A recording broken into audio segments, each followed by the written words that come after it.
received the program. My name is Lottie Modamini. I'm the Director of ICT Services and Communications at the Association. The Master of Ceremony for the event today is Pierre, who is the Vice President, Global Stakeholder Engagement for the Africa region within ICANN. So it gives me pleasure to welcome him and ask him to manage this launch ceremony for us. Thank you very much. Thank you very much, Madam. My name is Pierre Gangino, the technical part of government, which is about making sure that those technical resources really function, that the norms are there, that the root server all this function properly. But the second aspect of it is about the kind of what we call the policy development. Your resources may be there, but you need a certain sort of policies that govern those resources, the way you use them. And it's important that you do this, and the way we do it at ICANN is out of sort of grassroots, is a kind of stakeholder, multi-stakeholder models, which is quite important. What it tells us is that internet is not here for one person to control it or whatever. It's about kind of multi-stakeholder sort of work that is being done. So even in local level, it has to be kind of multi-stakeholder model that really works finally. Well, but we are not here just for ICANN for the internet. We are here for the project we are launching. And to know more about that project, and especially about the Coalition for Digital Africa, we are blessed here to be having our CEO and president of ICANN, who unfortunately cannot be here with us. Of course, it was the plan, Professor, when we discussed in Addis Ababa, the plan was that we do have our CEO, and he himself met you, and he wanted to be here. Of course, now we do have our interim CEO and president. She made sure that she could actually address this audience and make her remarks. So, but she will be doing this remotely. She's ready for it, I think. If technology, follows, then we could just give her time to make her remarks. So, can I hand it over to Sally? Okay. Yeah. Sorry, I needed to be unmuted. Thank you very much, Pierre, and good morning, everybody. Please. Can you hear me clearly? Yes, I can hear you now. Okay, thank you. I'm sorry I can't be with you in person today, but I am so happy to be with you virtually to talk about ICANN and the Coalition for Digital Africa and its partnership with the Association of African Universities. ICANN has had a global mandate since its inception. We serve the global public interest, the 5.3 billion people who are online today, as well as those who are not yet connected. We do that by providing the world with the internet's unique identifiers, particularly the domain name system identifiers that enable internet users to connect with each other. For example, when you type in coalitionfordigitalalfrica.africa into your browser, we will make sure you end up at the right site. The Coalition for Digital Africa is an ICANN initiative that brings together organizations that can directly impact the expansion of internet access in Africa. It promotes innovation and encourages entrepreneurial efforts aimed at strengthening internet infrastructure to support the development of Africa's digital economy, which is large and growing and estimated currently at a value of $115 billion. But as you know, Africa lags behind the rest of the world in terms of internet penetration at 43% versus the global average of 64%. But in sub-Saharan Africa, penetration has increased tenfold in the last 20 years, and it's one of the fastest growing regions of the world in terms of internet adoption. The growth has been driven largely by young people, with 65% under 35 years old. And as you probably all know, a huge growth in mobile subscriptions, mobile internet access, as well as the number of households that have a computer. And while Africa has made significant strides in recent years, with average download speeds almost doubling between 2015 and 2019, and data costs critically being cut in half, there are still many differences between different African countries with regard to internet access. Just 1% in Eritrea, but 68% in Kenya. The rapid pace of technological development shows us that greater challenges will come in the future years in the pursuit of digital Africa for everyone. And to make sure this can be done, it will require a coordinated and collaborative effort with many partners who are collectively committed to advancing internet access in Africa. AGE.E.N.D.A's commitment to the African community dates back to the early 2000s, and we remain strong in our efforts to ensure that the internet continues to expand safely and reliably across the whole continent to bring communities, cultures, and economies together. The current transformation presents a significant and timely opportunity for AGE.E.N.D.A's meaningful participation, and the Coalition for Digital Africa is a key driver. As a global organization, we understand the importance of working with local stakeholders and local communities to address their unique challenges. The Coalition is a prime example of this approach, bringing together a very diverse group of organizations. And what they all have in common is they are dedicated to advancing the digital economy and strengthening the infrastructure of the continent. One of the primary objectives of the coalition is to enhance the stability and security of the domain name system in Africa by strengthening the internet infrastructure itself and providing more security and resiliency. In addition, the coalition is focused on facilitating meaningful connectivity by promoting multilingualism online and encouraging the development of local content. And we were so excited and grateful and happy to see you, the AAU, your leadership of the Universal Acceptance-Day in Ghana a couple of weeks ago, which I'm sure Sarmag will talk about when he talks.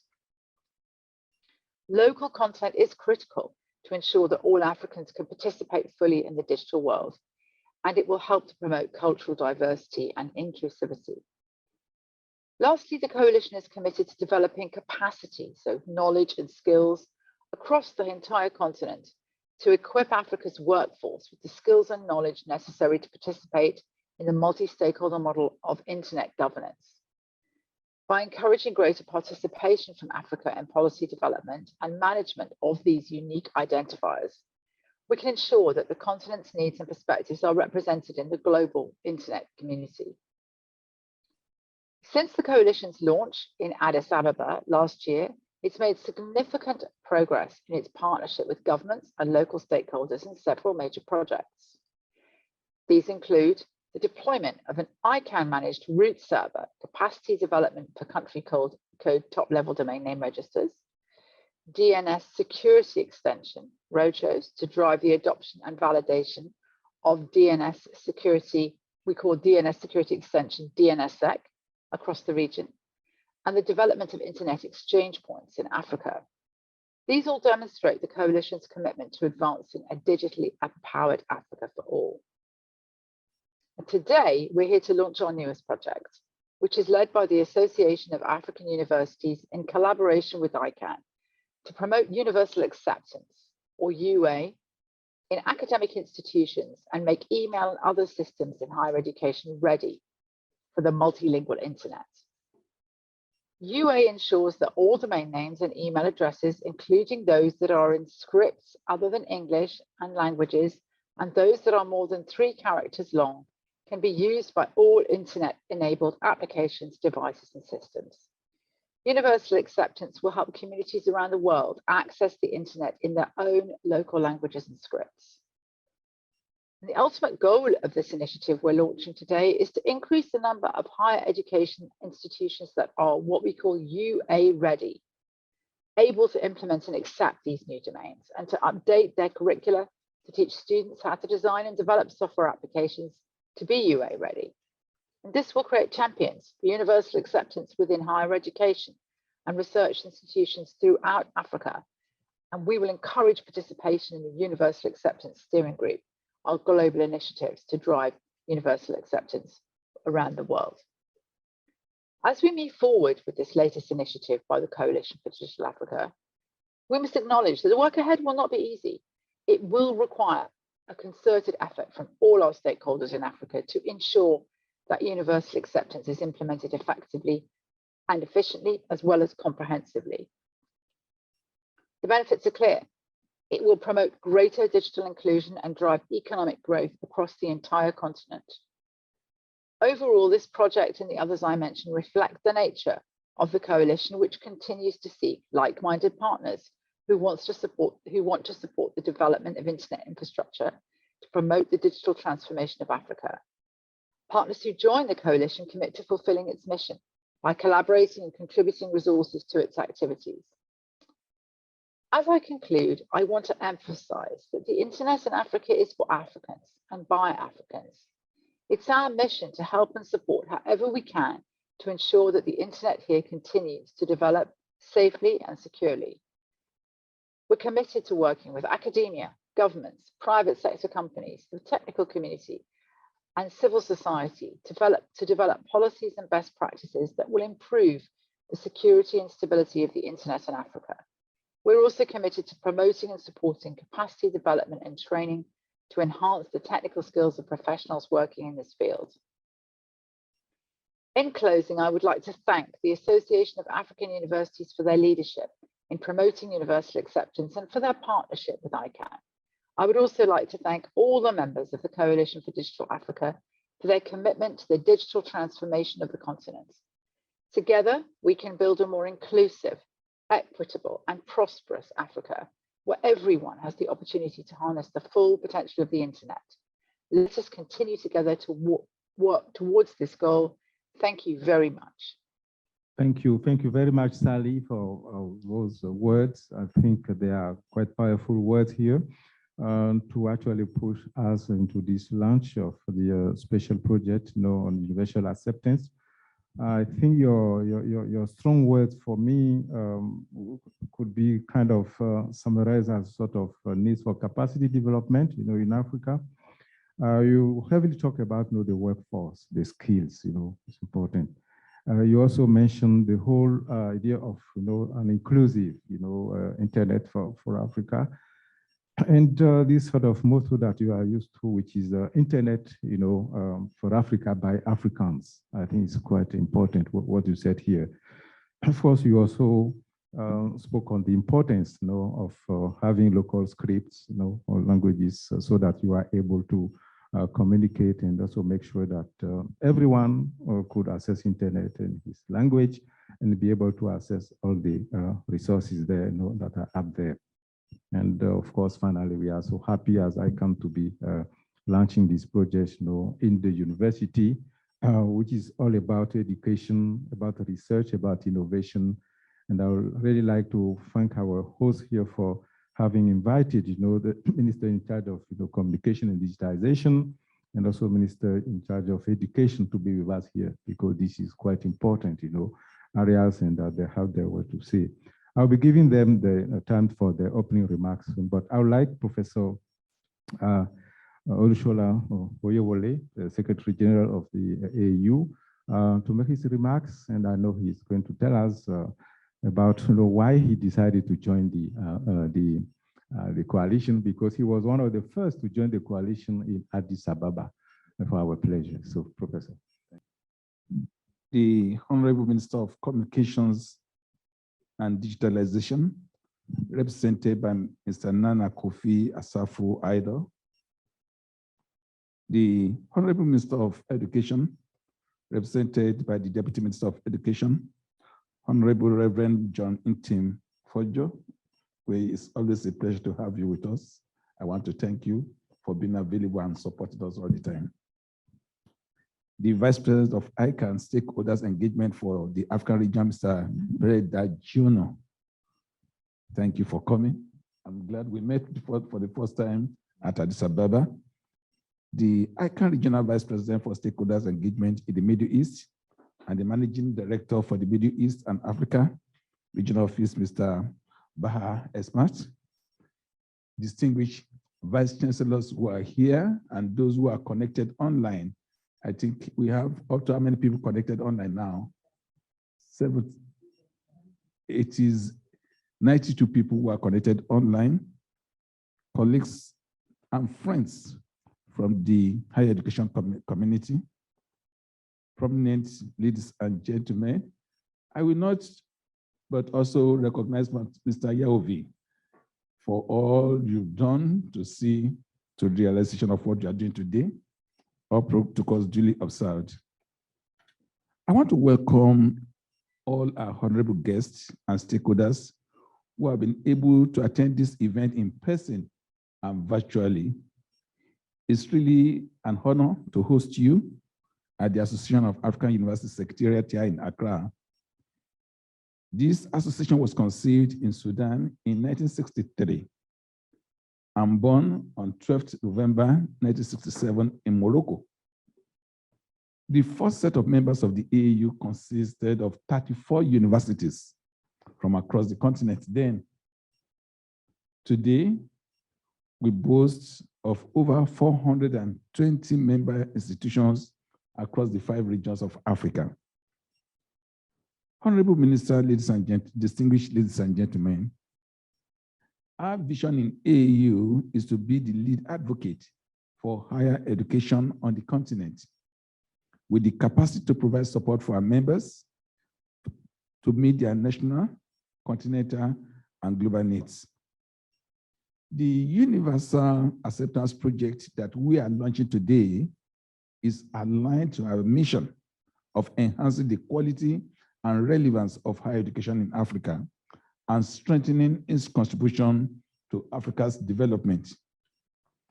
Our strategic priorities as the AAU include providing a favorable policy environment, strengthening institutional capacities of stakeholders, promoting harmonization, standardization for competitiveness and collaboration, and mobilizing resources to help sustain our various programs.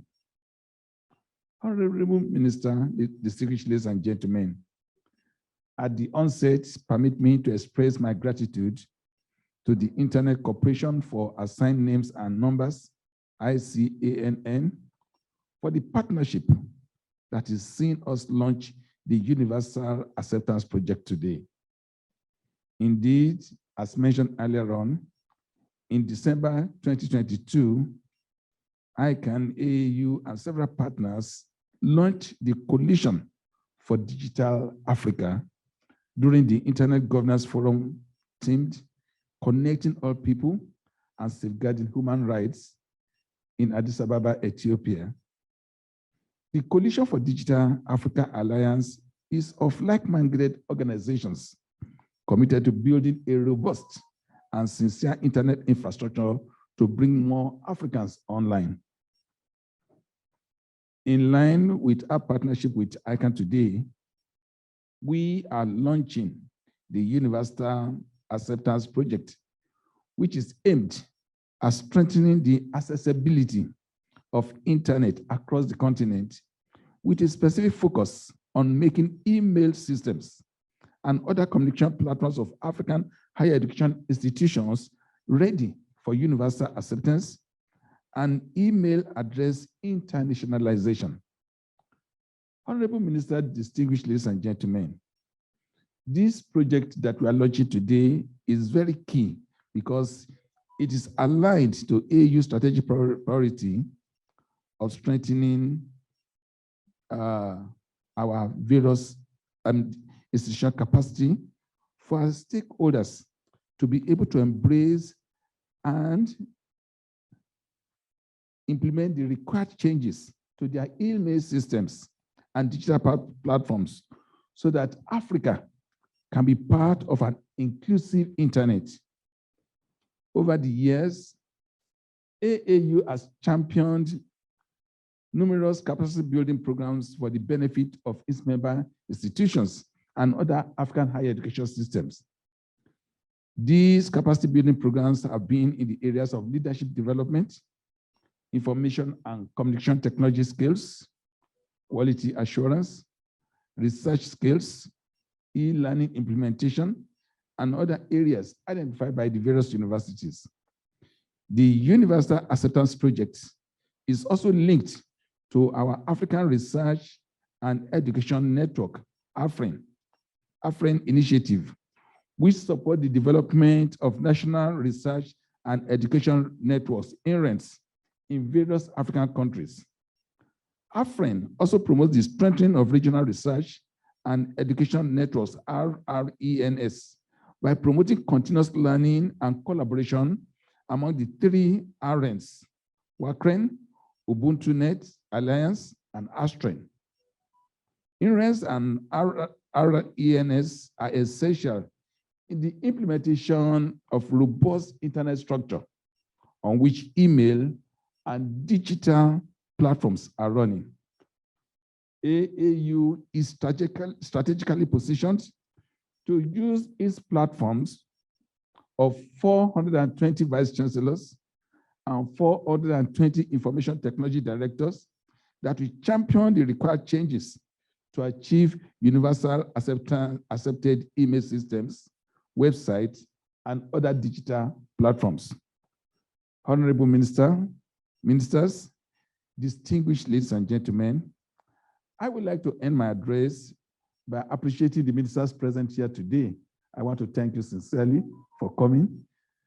I also want to thank the AGE.E.N.D.A leadership and this AGE.E.N.D.A staff who are present here today, and also the staff of AAU who have been working in the past many days to see that today is actualized.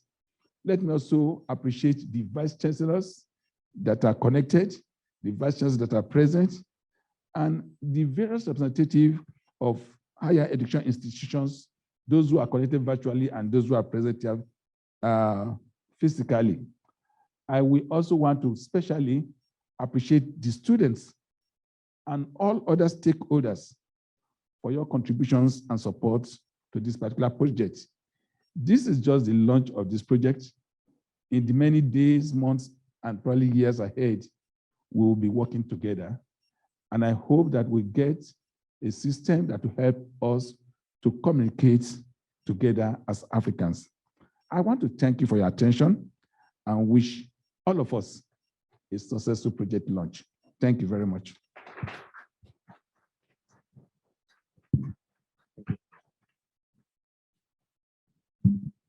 Thank you very much, Professor Olushola Oyewole, for your words.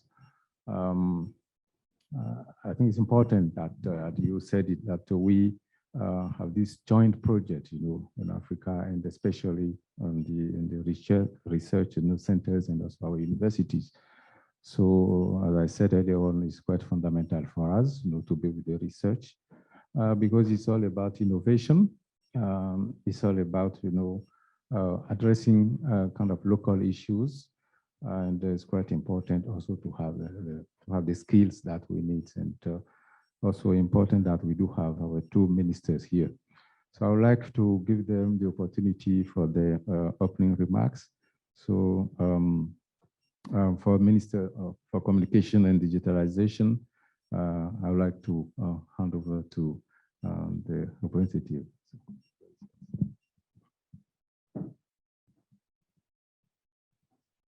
Thank you very much, Pierre. Honorable Minister of Education, represented by the Honorable Reverend John Intim-Fojo. AGE.E.N.D.A Vice President for Global Stakeholder Engagement, Pierre Janjino. AAU Secretary General, Professor Oyewole. Honorable Sani, former board chair of NITA. Honorable Vice Chancellors, distinguished ladies and gentlemen, and invited guests, all protocols observed.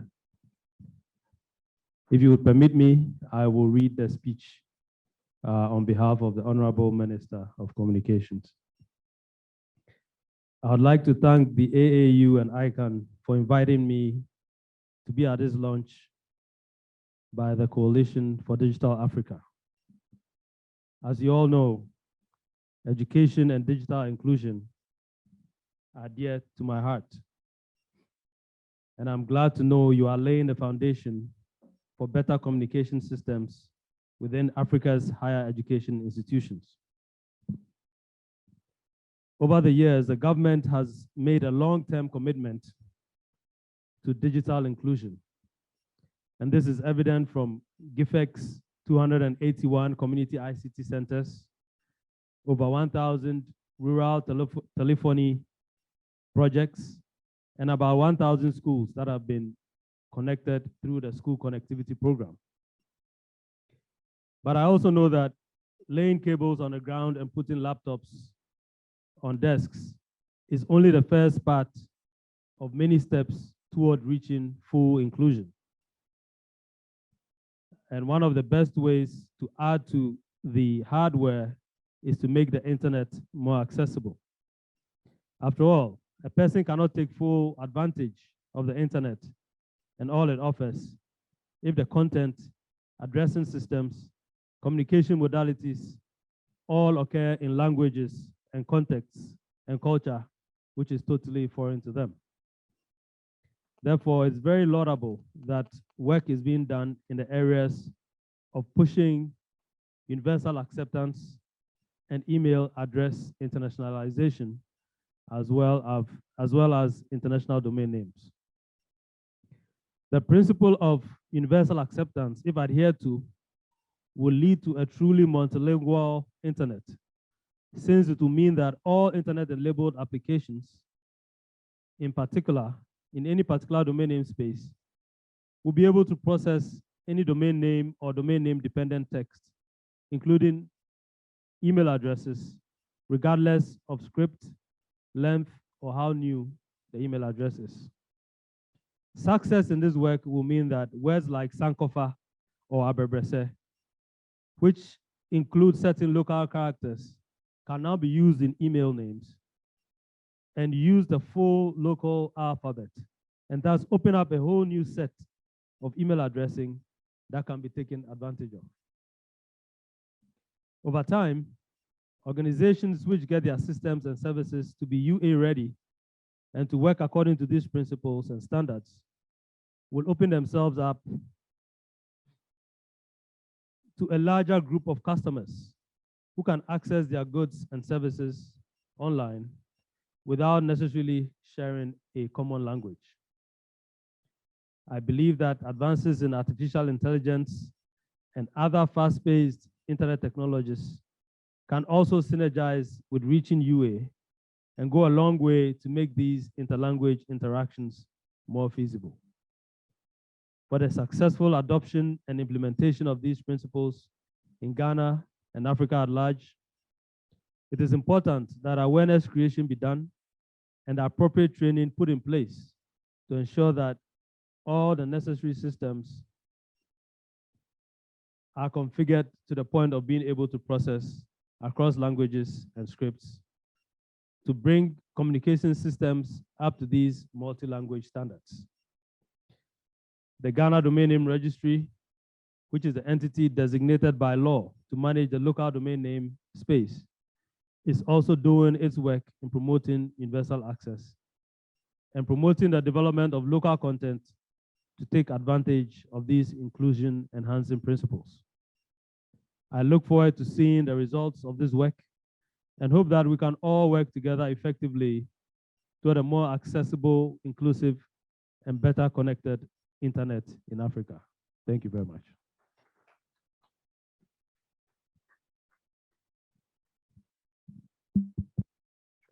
Thank you very much for those words, and definitely we are all expecting, the deliverables to be as expected in a few years to come.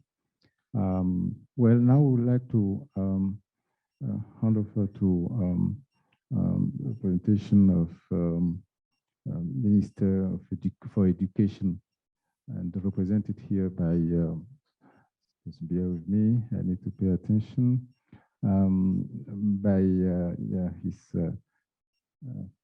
Honorable Kofi Asafo-Addo, Executive Director.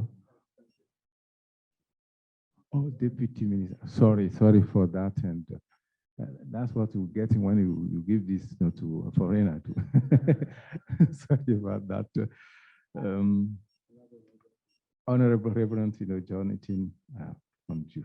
Sorry for that, Deputy Minister. The floor is yours. Merci beaucoup. Thank you very much, my good friend, Mr. Pierre Danjino.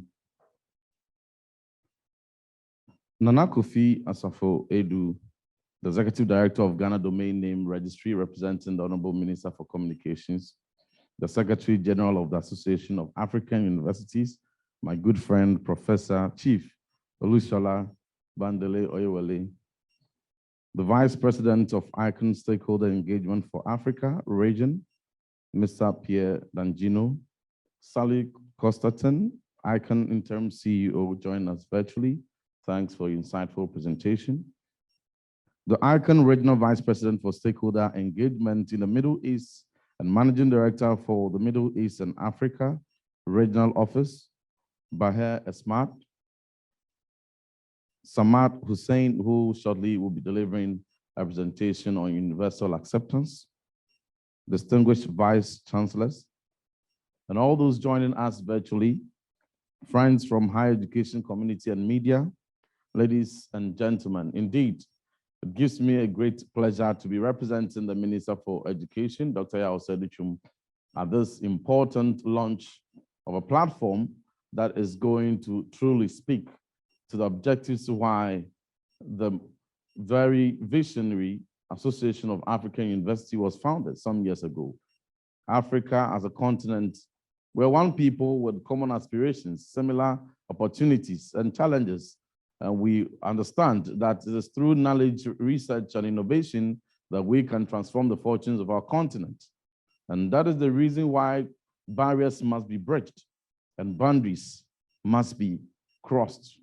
And so AAU was set up as an umbrella regional body with over 420 universities and tertiary institutions joining across the continent.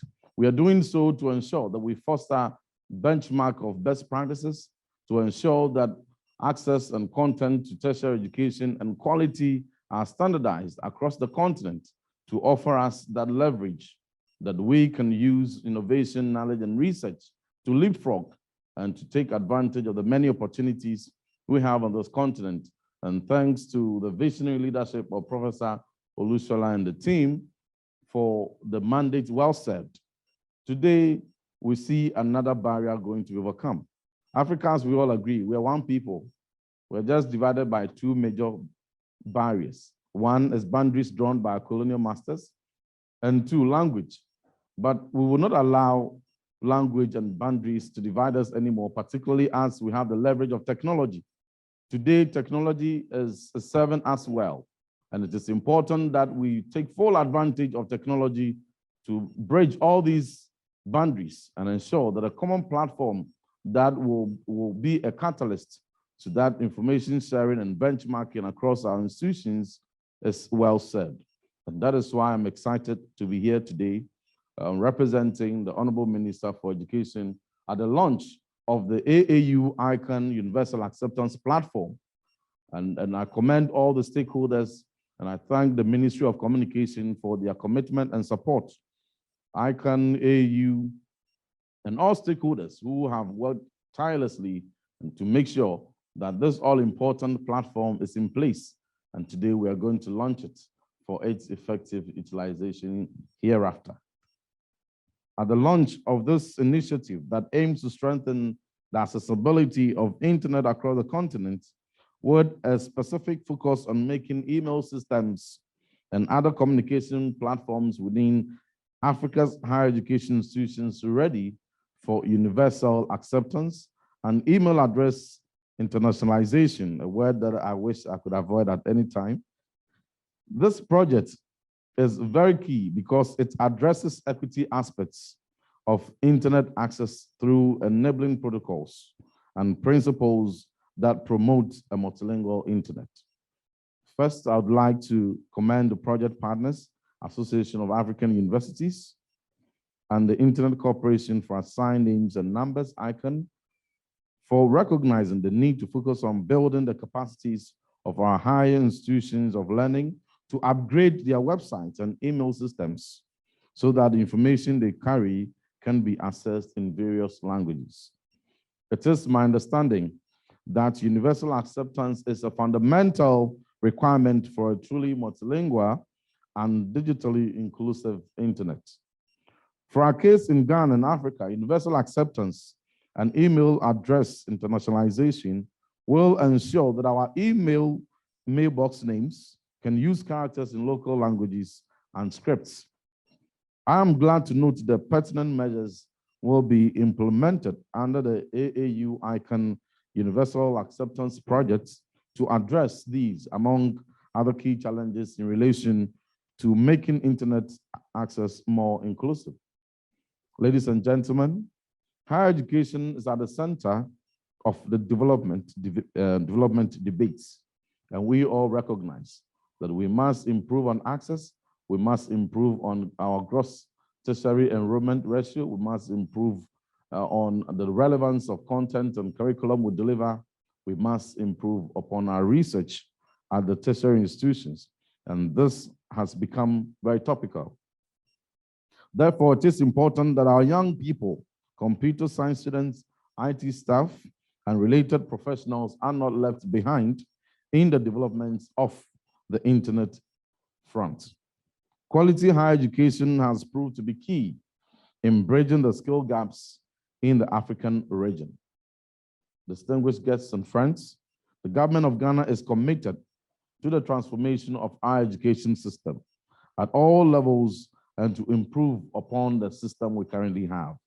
In pursuit of this, the ministry is pursuing our Ghana Education Transformation Agenda, which is not only targeting reforms, but is targeting transformation of key outcomes within our education system from pre-primary to secondary, tertiary, all the way up. And by this, initiated some key education reforms to transform teaching and learning and improve educational outcomes under the Education Strategic Plan that is spanning from 2018 to 2030. The three main priorities of the education reforms are improved learning outcomes, enhanced accountability and equity at all levels of the education sector. The ministry is also implementing a project for the ICT in education reform.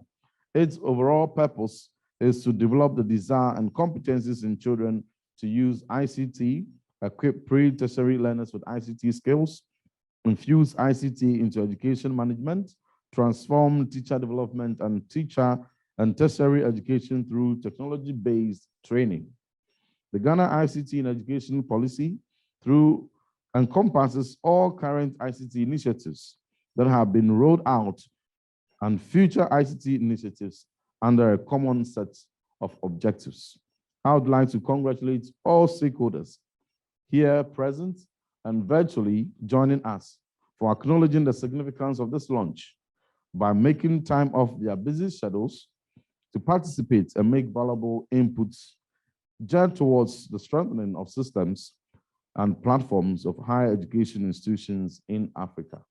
In conclusion, dear friends, as AAU and ICANN Universal Acceptance is launched today, I look forward to its effective utilization, and even more importantly, it continues strengthening so that many years to come, we will still have an effective platform that is serving the purpose for which it was invested into, was researched into, and was set up. I wish at this point to sincerely thank ICANN AAU Ministry of Communications, the Vice Chancellors, staff from higher education institutions, and students, all other education stakeholders for your invaluable contributions and support to this project. I thank you very much for your attention, and I look forward to enjoying the usage of this platform. God bless you. Thank you. Thank you very much, Honorable Reverend John Tim, I think, for those powerful words, and especially exposing what is being done and what are your perspectives in terms of transforming the education in this country, and also your word about looking for the effectiveness of this project we are launching here.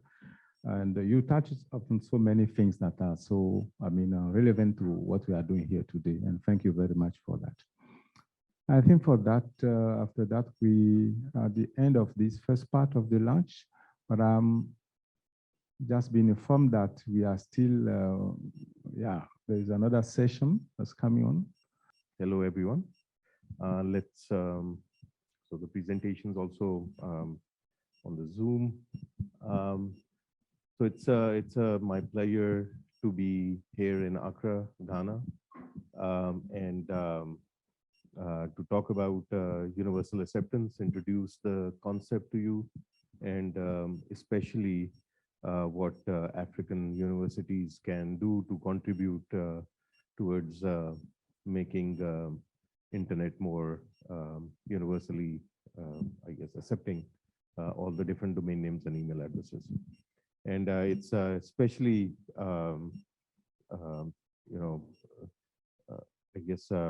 for me personally, it's great to be at Association for African Universities campus here. In my previous life, I've also been part of academia before I joined A.G.E.N.D.A. I've been a professor of computer science for most of my career. So it's it's great to be back and talking to colleagues at the different universities in Africa. Let's start with just a context of universal acceptance. Next slide, please.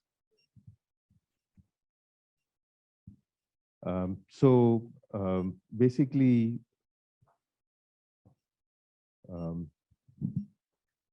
the challenge is that many of the people around the world are currently excluded from experiencing the full benefits of internet, simply because they're not able to use all the different kinds of domain names and email addresses which are currently available, especially those which are possible in their own languages and scripts. So through universal acceptance, what we want to do is to provide a mechanism and enable everyone to be able to access all the different websites and domain names. And I'm going to be talking a little more about that in this presentation. Next slide, please. Just one back. One more. Yeah. So, obviously, we are all familiar that we use, as a global community, use a lot of different languages and scripts to communicate with each other. English, of course, is in terms of native language speakers, is around about a third of people around the globe speak English. The rest of about 70% of us actually talk with each other or with our own communities in other languages than English. Online, about 60% of the content is in English, and then there's another 40+ percent content in other languages. And just to list, as you can see, these are some of the languages which have very large number of speakers around the world, and which includes Mandarin Chinese, Spanish, English, Hindi, Bengali, and so on.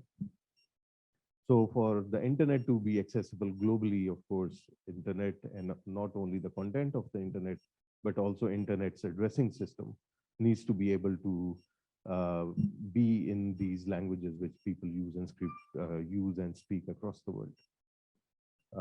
Next slide, please. So, Africa itself is extremely diverse as far as languages spoken is concerned. There are more than 2,000 languages spoken across Africa. And some of the what I did was I actually just went and saw what are some of the more spoken languages in Africa. Uh, Again, currently what the internet addressing system, or more traditionally what the internet addressing system was to use letters A to Z and digits 0 to 9 in the domain name part. And that, and I guess what I wanted to look at was that, how many of these languages can be used in the internet domain name or internet addressing system, if we were to look at it from an Africa context. And all these languages which are listed in blue, they normally have characters or letters which go beyond the traditional English A to Z letters. They have additional letters. You have tone marks in African languages, which are used to write the African languages more concretely. So many of the African languages which are listed here, for example, you would not be able to formulate a domain name if you use the more traditional, what is called the ASCII domain names. And you have to use a more extended form of domain name for internet, which is normally referred to as internationalized domain names. And we'll talk about that a little more later. Just looking at Ghana itself, some of the languages which are, there are more than 80 languages spoken in Ghana, and some of them which have a larger number of speakers.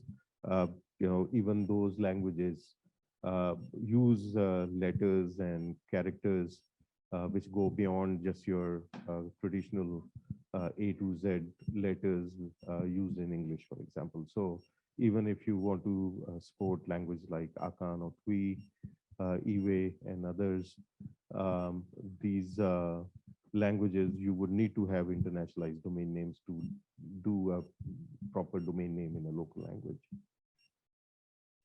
Next slide, please. So, this is slightly older statistics from ITU, but what you can see is, as far as the whole world is concerned, about 60% of the population is now using the internet, which means 40% of the people are not using internet. If you look at the statistics from, for example, South Asia or Sub-Saharan Africa, they're lower, more lower than 40%, for example, which means that the next billion people who are actually going to come online, beyond the 5.3 billion which are already online, are going to be mostly coming from these regions, and these are the people who will be speaking their own local languages, and they need support of internationalized domain names or domain names in local languages and domain email addresses in local languages, for example, for them to have proper access. Next slide, please. So internet as an organization manages multiple resources, which include the internet protocol addresses, but more importantly, in our context here, also the domain names, especially the top level domains, which are delegated through the root zone of the internet. Next slide, please. So just to sort of share with you what the, how a domain name is formulated, and you're all probably familiar with this already. A domain name can actually have multiple labels, and each of those labels is separated by a dot. And these labels form what is normally referred to an address of a website, for example, an online resource. And you can eventually type these domain names to get to content online, or you use those to access content online. And therefore, for a domain name, eventually, if you look at the last part of it, there are what is called the top level domains. We are familiar with .org or .com or .gh, for example. So there are the generic top-level domains and also the country code top-level domains, which are possible. And now you can also have these domain names and top-level domains as well, other levels of domain names, second level and third level domains, for example, all in local languages as well. And then you can obviously also formulate email addresses. When we talk about email addresses, we have obviously the mailbox name, which is the user name before the @sign, and then we have the domain name after the @sign. And we'll come back to this a bit more, but ICANN's focus, of course, has been mostly on the top-level domains, and we facilitate and support the community in enabling the top-level domains. Next slide, please. So we talked about this briefly. So in the past, top-level domains were largely formed using letters A through Z. So .com or .org, they're all just simply letters A through Z, which are used in English. But more recently, almost a decade ago, in 2012, ICANN worked with the community to expand the domain name system. And what that did was introduce around 1,200 more top-level domains in the internet system. So we now actually have .photography, not just .com and .org, but you can also register a domain name under .photography or .london or .pizza or .sports and so on. So there are now 1,200 choices for you to develop your own domain name, which matches more with your interest and with your choice, for example. And in addition to just having more options in just the more traditional A to Z, you can also have these domain names in your local languages. So as you can see in the examples here, there are two top-level domain names, one in Chinese and one in Arabic script. But it's not just limited to these two scripts. You can actually have these in many other scripts as well.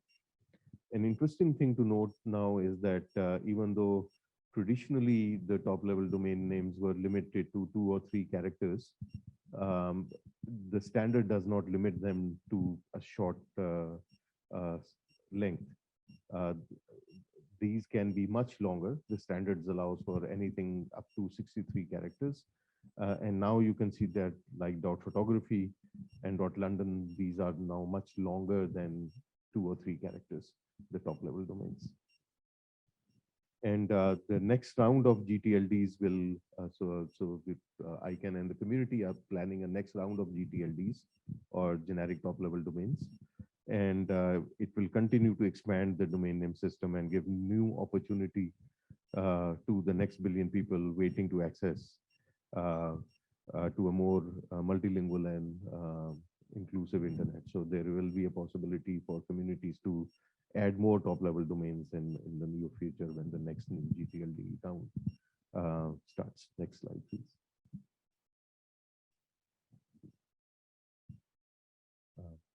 Next slide. Thank you.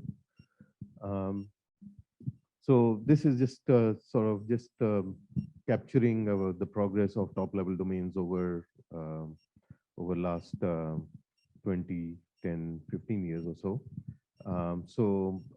Before 2009, it was only possible to have those.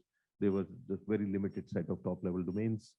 And then after 2009, I can work with the community to start what is called the internationalized domain name country code top-level domain fast track process, through which many countries, if you see the middle column, were able to get their top-level domains in their own local languages, not just .gh, for example, for Ghana, but China got in addition to .cn, they also got the top-level domain in Chinese, for example.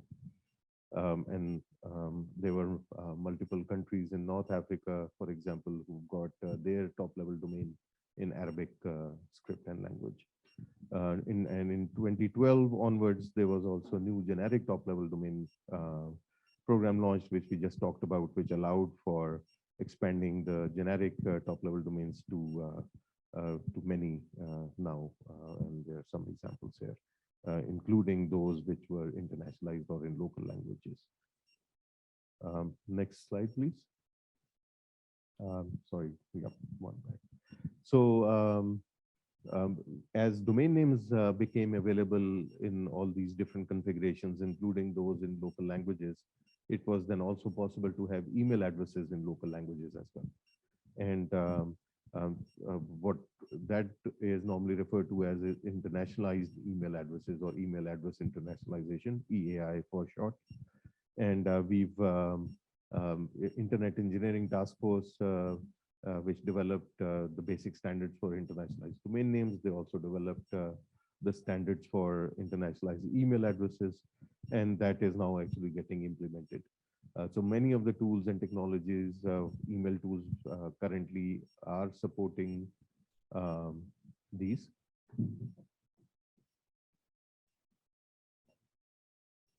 Okay, so I've been asked to speak a little more loudly.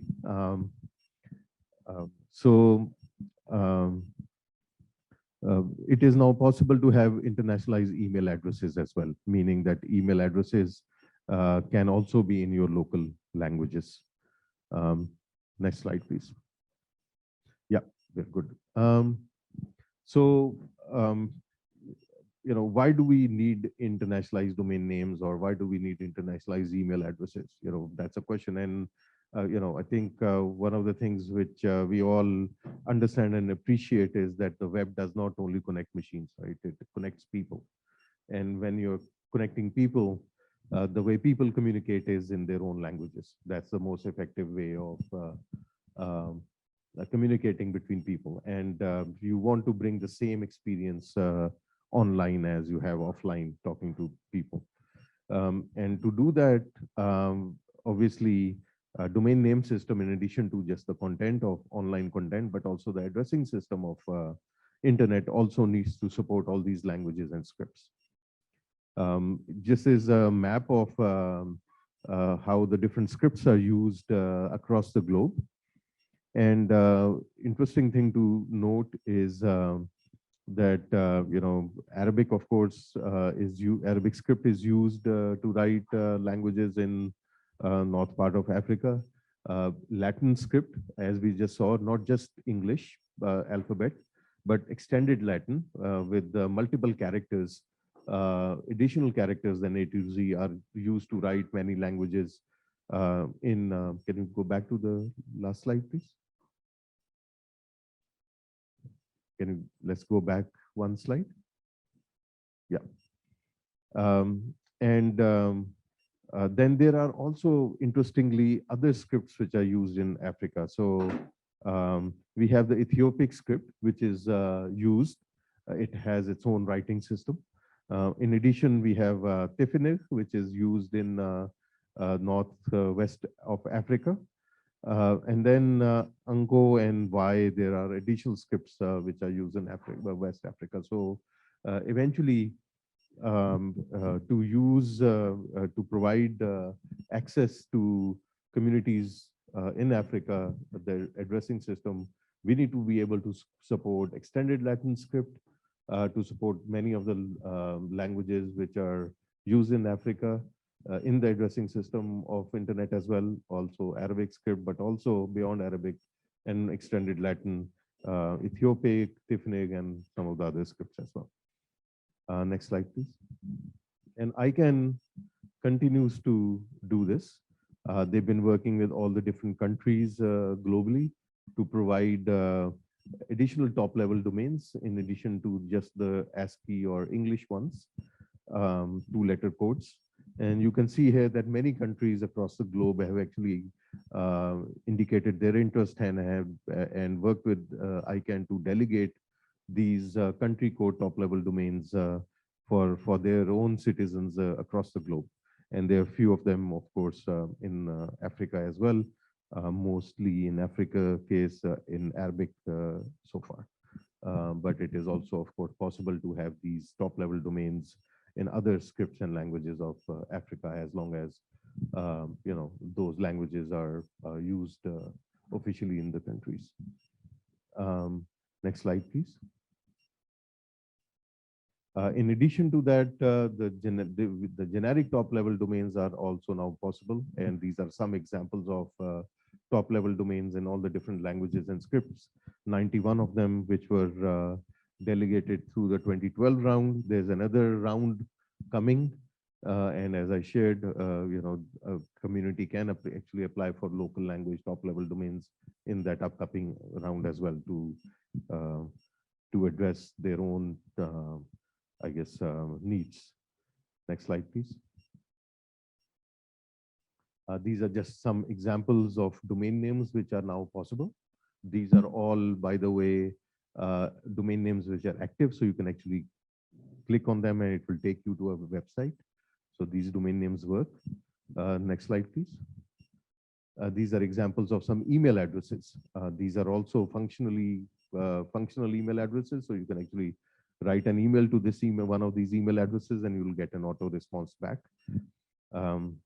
So all these domain names and email addresses are actually now possible. Next slide, please. So it's now possible to have domain names with new top-level domains, which are longer than 3 letters. For example, you can also have domain names in local scripts. I'm sharing an example of Thai domain name here. And then you can actually formulate local language domain names and email addresses. So there are multiple categories of domain names and email addresses possible now. And what universal acceptance, what we're talking here is that all of these actually should be supported by the applications you're developing, the web pages or websites you're developing for the universities. And also you should be able to support all these kind of email addresses through your mail servers. So that if you have a student who wants to use their own local language. So for example, if somebody is in Ethiopia and they want to use an Ethiopic email address, and then they want to write to somebody, for example, at AAU Secretariat. Is the Secretariat of Association of African Universities able to receive that email with email address in Ethiopic script? Or is the email system of AAU not upgraded so that that email will be bounced back and your system will say that it's an invalid email address because your system is not updated? So to be able to support everyone from across Africa, you need to make sure that systems for all the universities, for AAU, they need to be upgraded to be able to support not just email systems, but also websites, applications which you're using. For example, if you're using Moodle or some other learning management systems and you're enrolling students in it, will or somebody from Ethiopia using Ethiopic email address be able to enroll in a learning management system using an Ethiopic email address, for example? Or, if you're talking about Ghana, if somebody is using UA or TWI and they're using this extended Latin domain name or email address, will they be able to participate at the university platforms?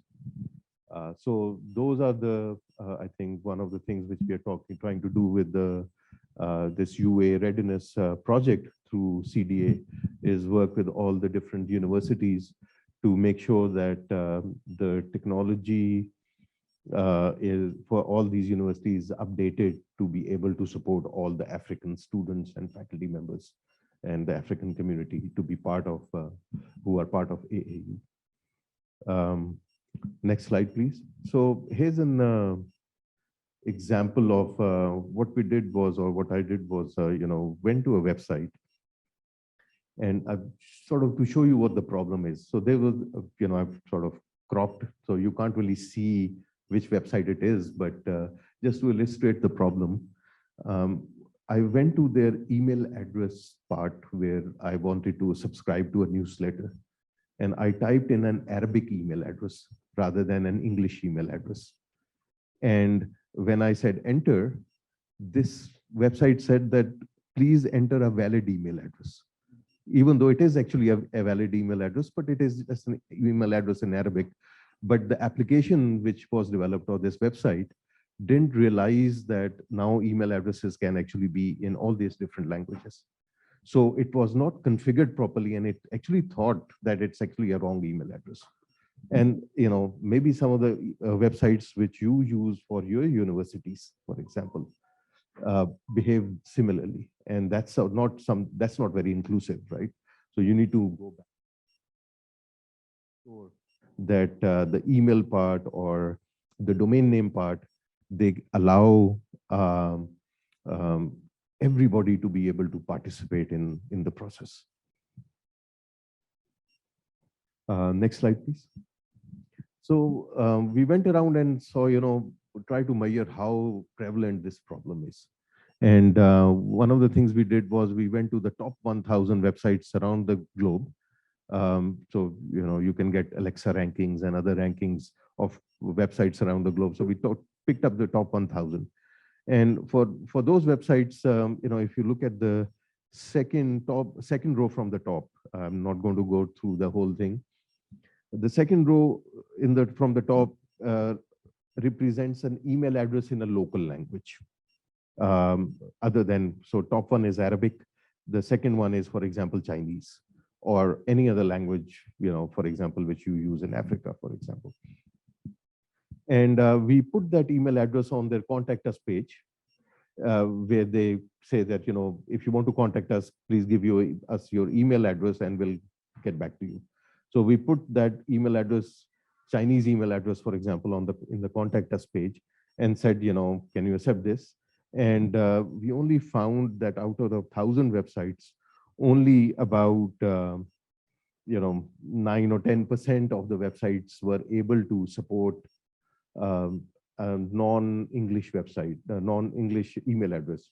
Other websites, around 900 out of 1,000, said this is an invalid email address. So that's how significant the problem is. It's more than the problem is 90% of the websites out there are just not developed properly. Not just websites. Next slide, please. We also looked at mail servers. So we, using the entry in the zone file, we pinged about 35 million mail servers around the world, which are registered under the generic top-level domains. And we found that only about 21.66%, that's a number in the right bottom there, are configured to accept non-English or these email addresses. So it's not just a problem with websites, it's also a problem with mail servers. They're not just properly configured to send and receive email addresses from such in local languages, for example. Next slide, please. Let's go to the next one. Let's skip this. So what's the goal of universal acceptance? It's a very straightforward, simple goal. All, as a member of the global internet community, I can have a domain name and email address in my own language and script. That's not a bad thing to have. That's a good thing to have. But does my email address and my domain name get accepted by your website or your email server?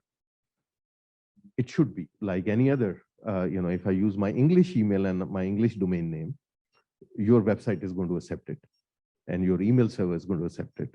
But if I use my domain name and my email address in my language, it doesn't get accepted. And that's where the gap is. And that's what we are trying to fix. So all valid domain names and email addresses should work in all software applications. That's really our goal.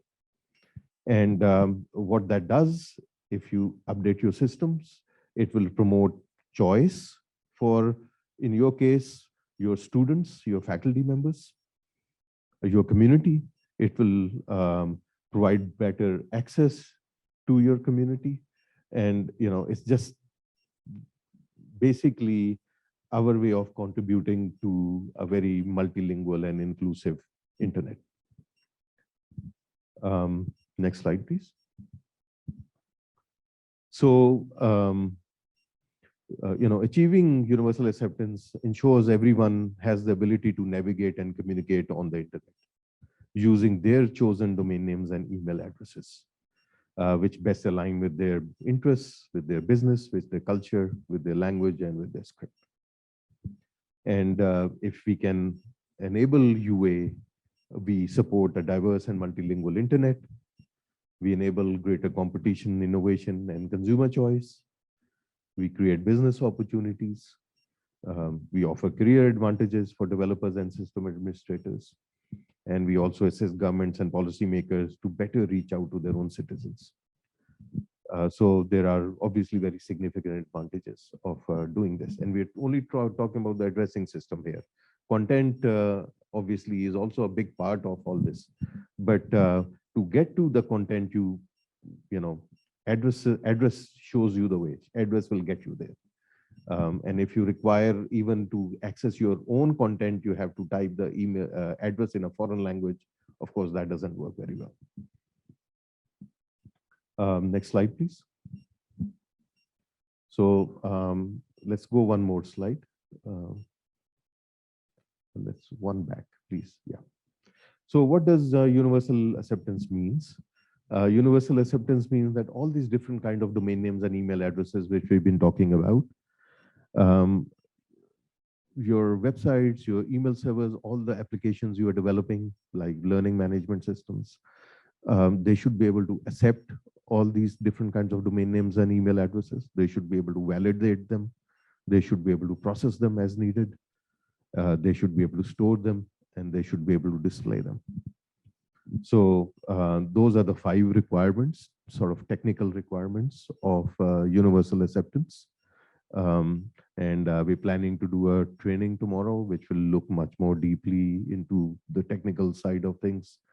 So, let's wait till tomorrow for those details. Next slide, please. And let's go to the next one. One back. Yeah. So what can you do as a university member, as a member of faculty, or a decision maker in a university? What can academia do as far as universal acceptance is concerned? First of all, I think to do this sustainably, we need to train the next generations of students to understand that this is something we need to do for our communities. And to be able to do that, what we need to do is update our curriculum so that these aspects of technology are taught in the programming courses, in the networking courses, in the database courses, so in the IT curricula. This concept of internationalization is part of the teaching process, so that anybody who graduates through the university, through these technical programs, is already aware of this requirement. And when they go and develop these applications and websites, they're doing it in an inclusive way, so that when they develop a website, they can bring everybody in Africa online. We need to train the faculty and students to adopt UA practices. So not just, of course, the curricula need to be updated. Obviously, there needs to be some level of training for faculty members, especially, so that they understand, so somebody who's teaching a programming course, they need to understand not only how to use a ASCII or, but also how to use Unicode, and, train students on internationalization concepts.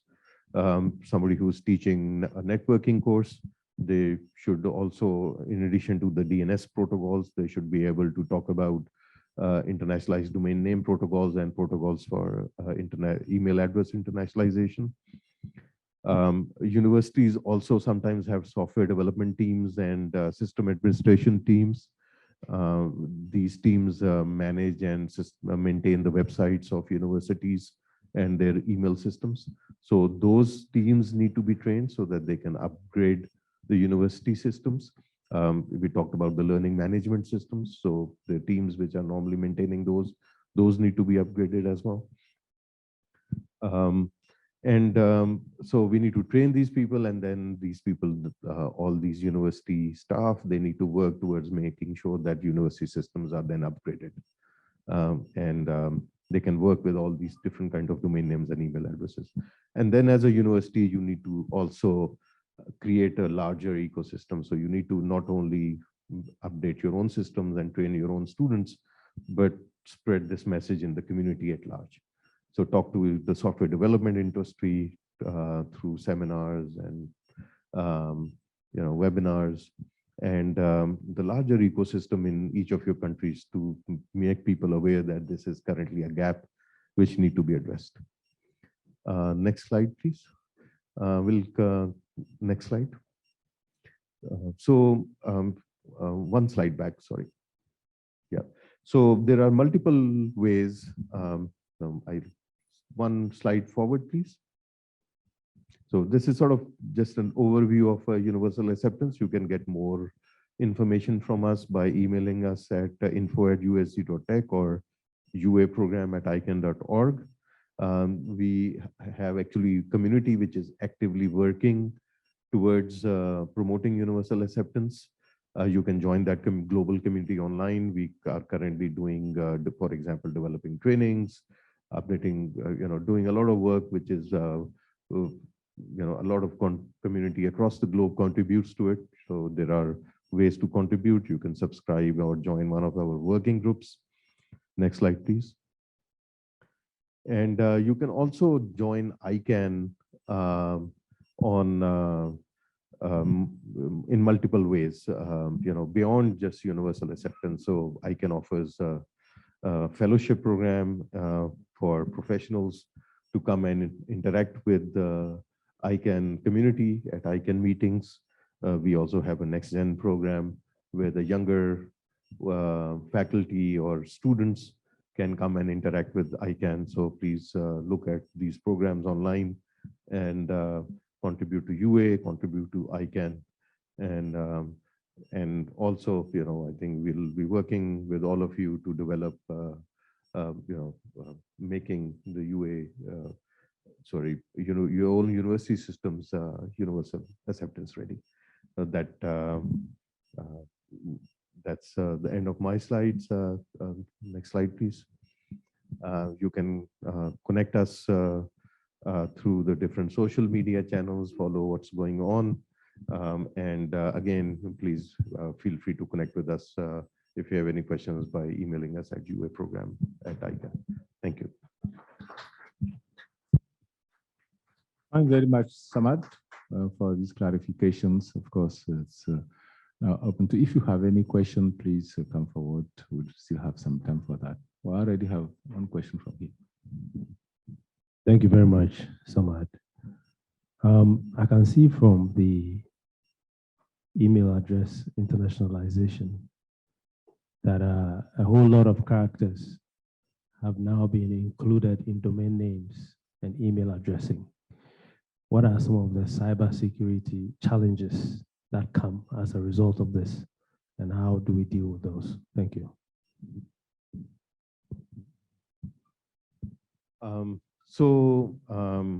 DNS security and stability is a very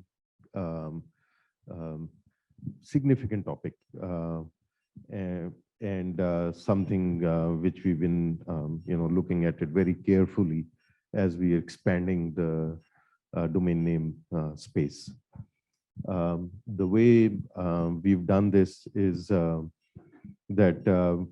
we've actually developed, I skipped one of those slides, but we've developed what are called the root zone label generation rules.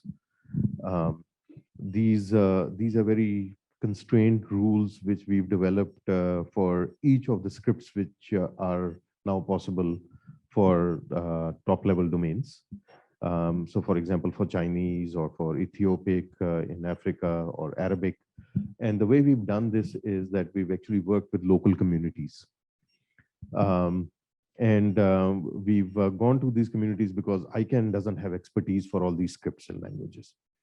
What we did was we actually worked with the community over since 2013, so about 10 years now. And we've worked with Chinese community, worked with Japanese community, and so on, with all the different communities which use all these scripts. And we developed panels, and we worked with these panels, and the local community guided us on how to formulate the domain names. And the only reason for doing this very carefully, so just to give you an example, the panel for Arabic script contained 33 experts from about 22 countries. And they worked for about 3 years to develop standards which we should adopt for top-level domains for Arabic language and script. And what their main task was that we want to make sure that top-level domain names are developed in a way that they remain very secure and stable. So we've done this very carefully over the last 10 years, working with each of the script communities and making sure that the solution we provide is secure in a way that, if anybody uses domain names in any of these scripts and languages, it is done very securely and very stably. So we put in, with the support of the community and actually the leadership of community, we put in a lot of effort to actually address that. Yeah. Mine is not a question, and my name is Dr. Abdul Majid Idrisu. I'm the Director IT for the National Communications Authority, and the Honorable Minister's speech actually encompassed all of us, and we will do all that we can to support this. Fortunately for me, coming also from the academia into regulation, I think we'll be able to provide a lot of input in actualizing this coalition to be able to get all of us to make sure that as we want universal acceptance, we would support in regulating the people to make sure the infrastructure is available to places and people. Once they accept it and they don't have the infrastructure to be able to use it, we'll come back to ground zero. And I think we would push it through our policies to make sure we cover up everywhere. Thank you. Yeah, my name is Frank Asifua. I'm the senior web developer at AAU. I'm also a project manager for a project called the African Jobs Board. Now, my question is about the using of the various characters. Now, the question is usually when, apart from Fortune 500 companies, which usually buy multiple domains to make sure that anybody who is trying to access their sites is able to get through all the top level domains, very few companies do that. So if personally I'm setting up a personal business, I would either choose to use, let's say, myname.com, etc., or the new one that is being universally accepted, let's say sankofa.gh. But if somebody accesses it in another, without using that same case in terms of the key allowing it to access it, is SEO going to support to make sure that they are addressed to the right places? Because usually when you set up your websites, it's difficult for a lot of people to find you, except they type your URL correctly or perfectly. So how would you be able to augment that with the various characters coming in? Because that would be a major challenge in my perspective. So there are two questions here. One is around accessibility. If somebody doesn't have the keys to type, then how will they be able to, for example, access a website? The second one is around search engine optimization, SEO, whether such domain names, for example, would perform equally well under SEO. So I'll take each of them separately. As far as the access through keyboard and such is concerned, eventually, I think initially, like 10 years, 20 years back, it was very difficult to find keyboards to write a local language.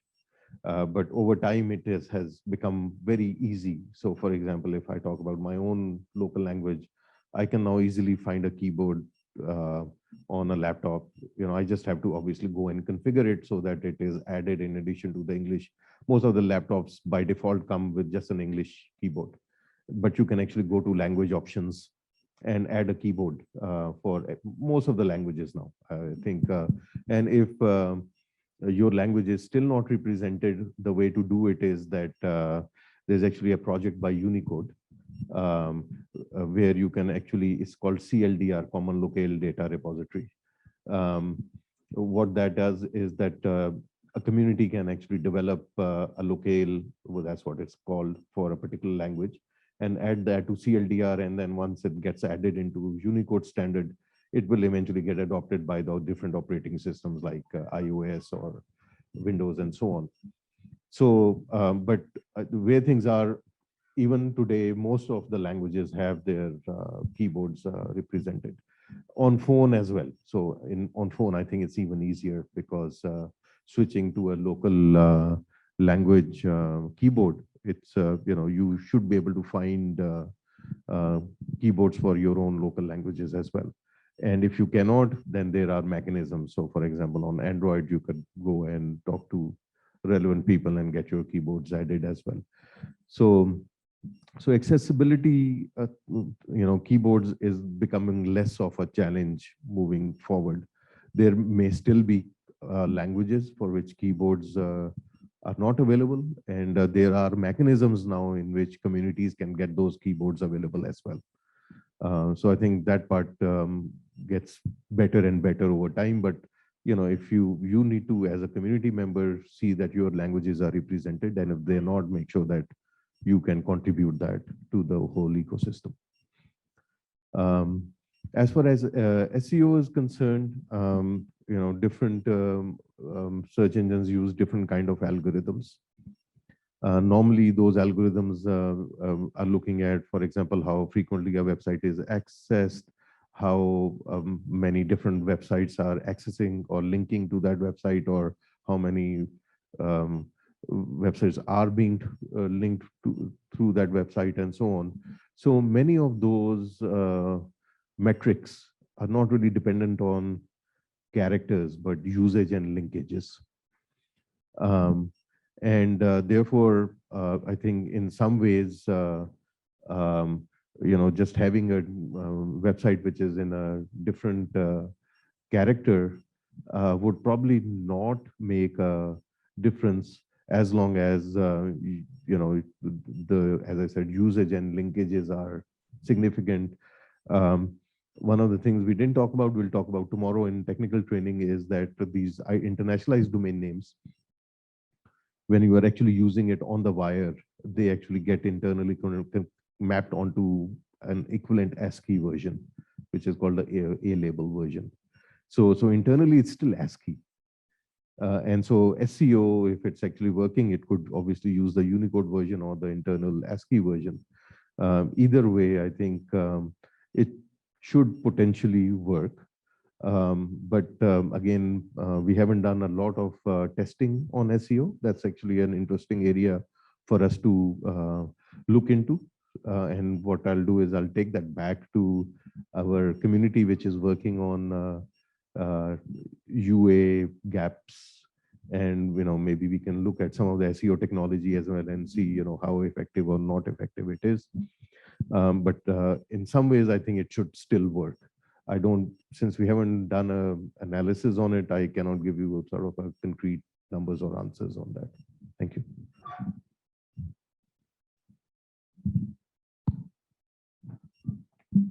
Yes, thank you. I just wanted to suggest that maybe we also ask if there are questions online, but I just wanted to recognize some of the people that are connected online. I won't recognize all of them. I see that Professor Wahab Ekbewole from the University of Ilorin, he's the Vice Chancellor. He's connected and is connected with his team. And he said, very good initiative by AAU and I.C.A.N.D. Congratulations. We also had a comment from Rolanda Apabe from the University for Development Studies in Ghana, who said, congratulations. Sheriff Dean Taylor, I don't know where they are connecting from, but said, hopefully Africa will own her technology like other people.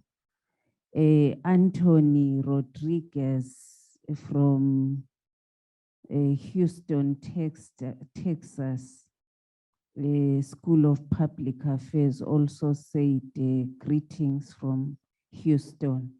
We also have a professor connected from Morocco, Al-Akawin University in Morocco said congratulations. Abdu Dabo in Gambia also said greetings from the Gambia. Professor Juliet Macharia from Karatina University in Nairobi. Professor Chinwe Christie Istua from Admiralty University of Nigeria. Greetings from Barara University in Uganda. I think I am not seeing that name. And then Kabale University, Jones Murangira. Richard from Botswana Institute of Science and Technology, I believe. Nkumba University in Ghana, John William Otim. Dr. Oswell Hapanyengwi from the University of Zimbabwe. Yes, Dr. Coyote Aderinsola. And then Dr. Hussein from Himilo University in Mogadishu, Somalia. So there's a diversity of people that are connected online. I think if there are any that would want to ask a question, one or two, I believe that would be good. But I don't see any hands yet. Yeah, so thank you very much. So maybe we give a minute for somebody online to see if they have any question. Otherwise, I'll hand it back to you. Yeah, unless anyone online, feel free to come up with any question or comments you may have. But I just wanted to reflect on discussion I just had this morning with yourself from the ministry, and also from my good friend Sani, was about, and you said it also, Samad, how do you kind of generate those scripts that we are talking about?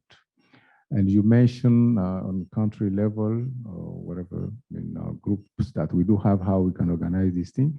And you also give the example of what we did with Ethiopia, for instance. And I think that Sani was alluded to something that could be done here in Ghana, for instance. And when we are this sort of moment of raising consciousness, talking about those things, we also like to think about concrete, activity that we may be conducting at some point.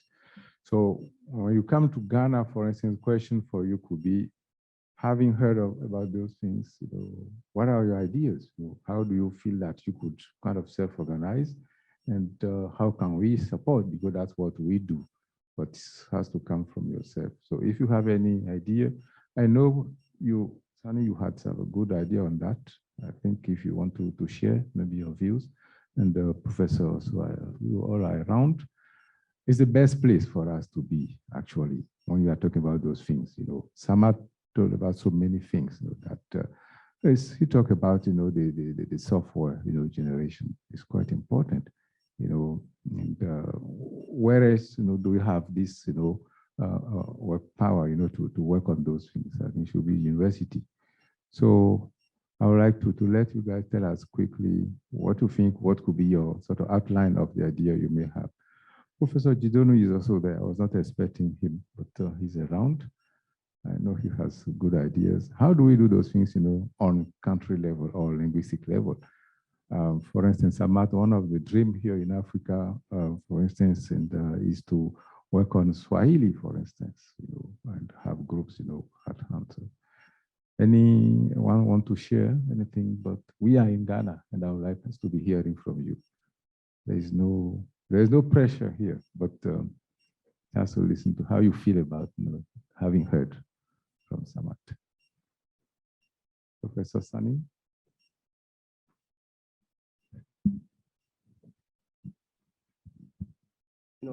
This language problem, Professor A.G.E.N.D.A is here, right? This language problem has been one of the challenges that has made it the internet penetration to grow in for that matter, Africa. Because if you compare internet penetration and you look at mobile phone penetration, you see that the mobile penetration is very, very high, and internet is still growing because this has to do with language. The mobile phone is language neutral. Because if I take a phone, I want to talk to my grandmother, I talk in my language. But if I have to communicate on the internet, I have to speak in English, right? And so I think we are making progress. This project should have come much earlier, right? But I think it has to do with more of collaborative research, convergence of disciplines, where you have linguists and computer scientists and psychologists working together. And I like the Ethiopian experience. And we know Microsoft helped Swahili to develop their character set, right? So the issue is we have to take a conscious effort, make a conscious effort and constitute teams to work together across disciplines to arrive at something that will be fruitful and beneficial to everybody. But is it just the name, the domain names and the email addresses that we are going to look at, or we're going to scale it up to content as well?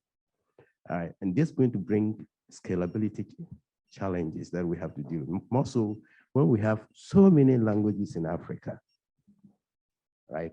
So this is just thinking aloud, but I think that the starting point could be drawing on the lessons in Ethiopia, what Microsoft did to Swahili in East Africa, and I think we can make a progress.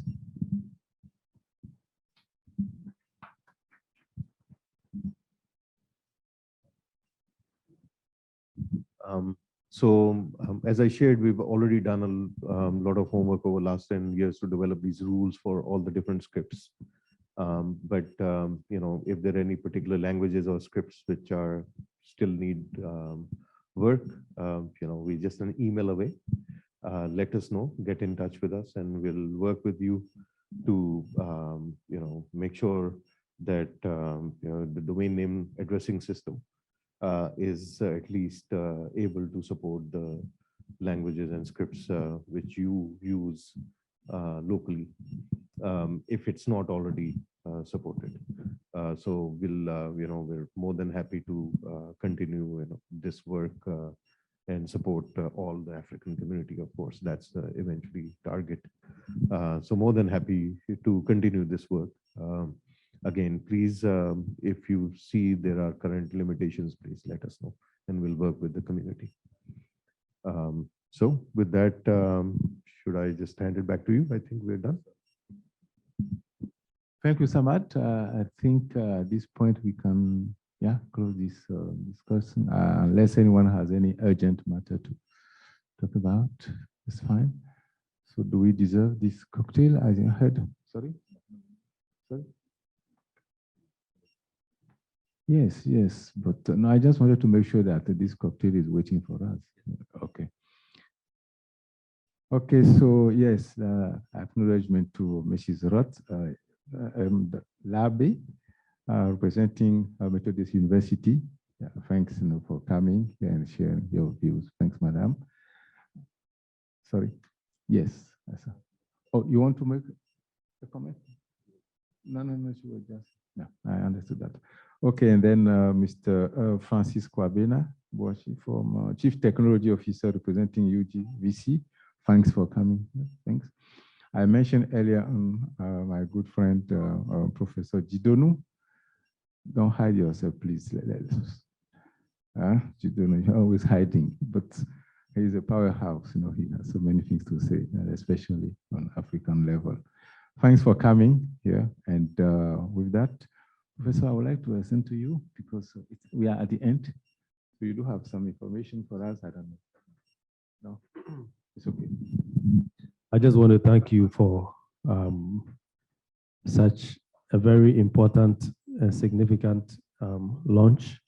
And I hope that it will serve as a very great starting point for a lot of standardization and innovation going forward. Thank you very much. Thanks. Thanks very much also for the ministry for supporting us into this. And I'm hopeful that we will have deliverables to show. And I hope that will also help us move the digital transformation in Africa. Thanks very much for coming. And last, oh no, you come from so far away. You have a time.